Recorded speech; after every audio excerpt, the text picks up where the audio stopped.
Jadi untuk kalian yang tengah mengikuti seputar perkembangan kasus yang tengah menjerat beberapa tokoh di internal BGN, jadi kalian silakan untuk merapat ke channel ini karena ini isu yang tengah lagi trending ya ternyata. Terlebih mantan wakil ketua BGN yaitu Sony Sonjaya itu mengajukan justice kolaborator, yang artinya dia tidak ingin perkara kasus ini dirinya terjerat sendirian, sehingga dia bersedia mengajukan justice kepada Kejagung. Sehingga ternyata ada beberapa nama dan tokoh yang sudah mulai terungkap ke publik atas dugaan skandal korupsi BGN ini. Jadi ya ternyata nama-nama ini saat ini itu tengah lagi trending. Kenapa demikian, Rus? Karena nama-nama yang terlibat ini ya ternyata itu merata dari semua kalangan instansi, baik dari eksekutif, yudikatif, dan legislatif. Hahaha. Terlebih dahulu ya ternyata untuk kita yang setia terhadap program Bapak Prabowo ini, tepuk tangan. Ya iyalah, tepuk tangannya kita apresiasi karena penegak hukum pada akhirnya menyeret para pejabat BGN yang belakangan, yang sebelum-sebelumnya mereka ugal-ugalan dalam memberikan sebuah anggaran program. Nah, untuk sementara ya ternyata Sony Sonjaya ini sedikitnya memberikan sederet nama.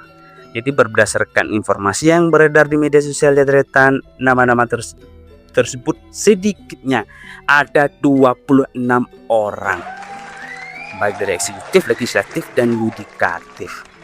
Nah, dari 26 orang ini ya ternyata Sony Sonjaya dibantu dengan pengacaranya, yaitu pendamping penasihat hukumnya, itu sudah menuangkan deretan nama tersebut ke BAP, berita acara pemeriksaan. Jadi kalau JC ini ternyata apakah memang ini ada aturan khusus atau bagaimana, saya nggak paham kan. Tetapi berdasarkan informasi yang sudah beredar, 26 orang tersebut sudah dimasukkan kepada BAP-nya Sony.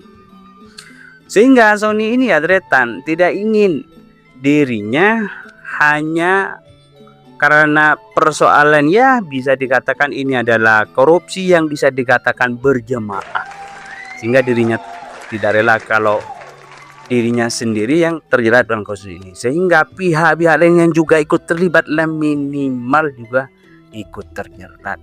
Itu mungkin yang ada di benak Sony. Nah, dari 26 tersangka ini ya ternyata ada nama-nama tokoh yang sangat fenomenal, dan tentunya kalau kalian mengikuti seputar perkembangan kasus ini ya ternyata nama-nama tersebut itu sudah mulai diungkap ke publik. Tetapi klarifikasi dan validasinya hingga saat ini ya ternyata itu masih belum jelas nama tersebut. Namun karena nama tersebut itu sudah mulai beredar, sehingga tokoh-tokoh yang mungkin kena catut oleh Sony akhirnya itu memberikan klarifikasi. Jadi ya ternyata saya tidak akan membacakan 26 orang tersebut, tetapi saya akan membacakan beberapa orang yang orang ini ya bisa kita ketahui bersama. Yang pertama ya ternyata itu ada nama Patrice Lumbayan. Patrice Lumbayan ini ya ternyata ibundanya Teddy Indrawijaya, seskapnya Prabowo. Nah, Patrice ini ya ternyata mantan ajudan Prabowo ternyata. Seperti itu. Tahu kan? Nah, berikutnya adalah Nani Sudarjati Diang. Siapa Nani, Rus? Iya, siapa lagi kalau bukan ketua BGN yang baru. Jadi nama beliau oleh Sony juga ikut dicatut ataupun disebut seperti itu. Kok bisa? Ya bisa jadi tretan, karena sebelum-sebelumnya BGN ini kenapa pada saat Sony ini ditetapkan sebagai tersangka lalu ada ungkapan terima kasih kepada ketua BGN yang baru yang sebagaimana diungkap oleh Sony. Langsung bilang mengucapkan terima kasih. Ucapan tersebut tentu itu jadi timbul pertanyaan, apakah memang betul-betul itu ucapan atau sindiran atau kesan? Kita sebarat biasa itu kurang paham ya ternyata. Paham ya sampai di sini? Berikutnya ada nama Kepala Staf Kepresidenan Dudung Abdurrahman. Nah, jadi Bapak Dudung ini walaupun baru dilantik sebagai KSP beberapa bulan yang lalu, nama beliau ternyata juga disebut oleh Sony. Jadi nggak tahu apa latar belakangnya.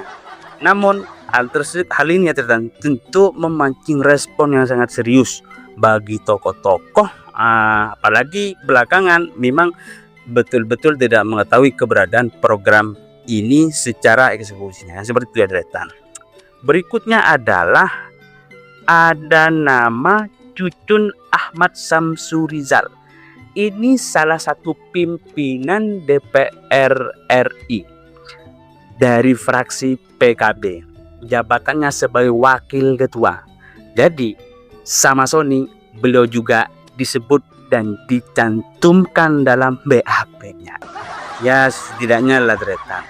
Dengan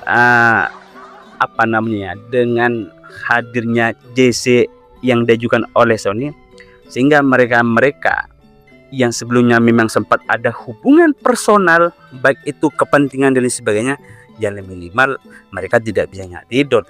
Nah seperti itu. Berikutnya adalah ada nama Bima Arya. Tahu nggak siapa itu Bima Arya? Nah, Bima Arya ini merupakan Wakil Menteri Dalam Negeri Wamendagri. Ya, belakangan mungkin banyak yang mengidolakan tokoh ini. Ternyata apa yang terjadi belakangan, mereka juga diduga ikut terlibat dalam pusaran korupsi BGN. Meski demikian ya tretan, ini juga perlu diklarifikasi dan digarisbawahi, nama-nama ini memang sudah beredar di media sosial. Namun kalau secara spesifik ya tretan, media itu tidak mencantumkan sejelas-jelas nama-nama, tapi jumlahnya itu memang disebut ada sekitar 26 orang.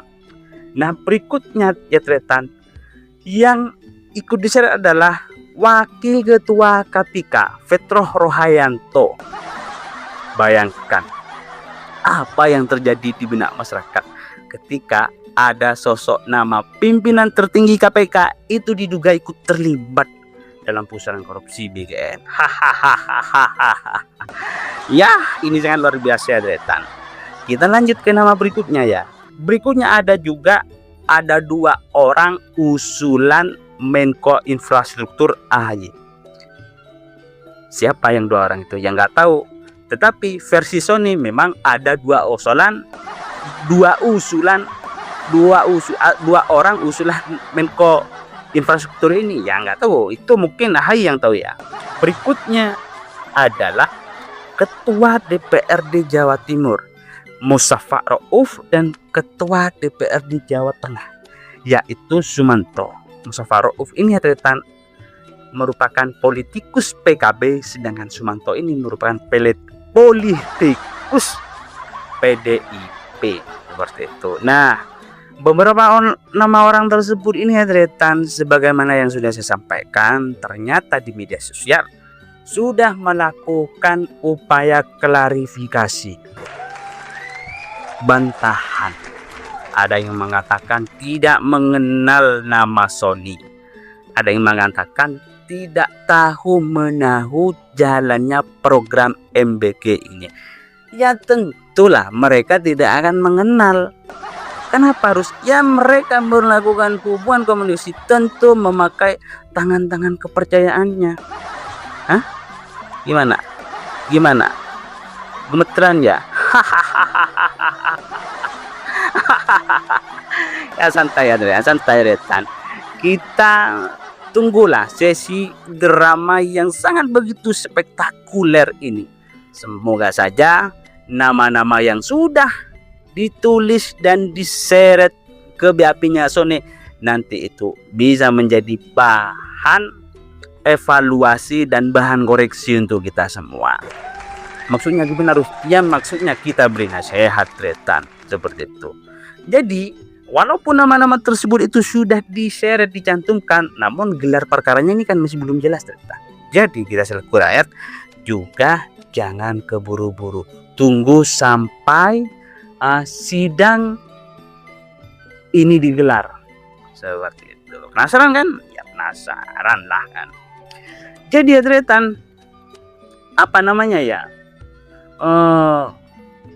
korupsi BGN ini itu banyak disorot oleh masyarakat, terutama para pengamat dan kalangan-kalangan ahli yang membidangi dan mengerti tentang tata kelola pemerintahan itu memberikan komentar. Salah satunya datang dari mantan Menko Polhukam Mahfud MD. Jadi dia memberikan pernyataan kepada publik,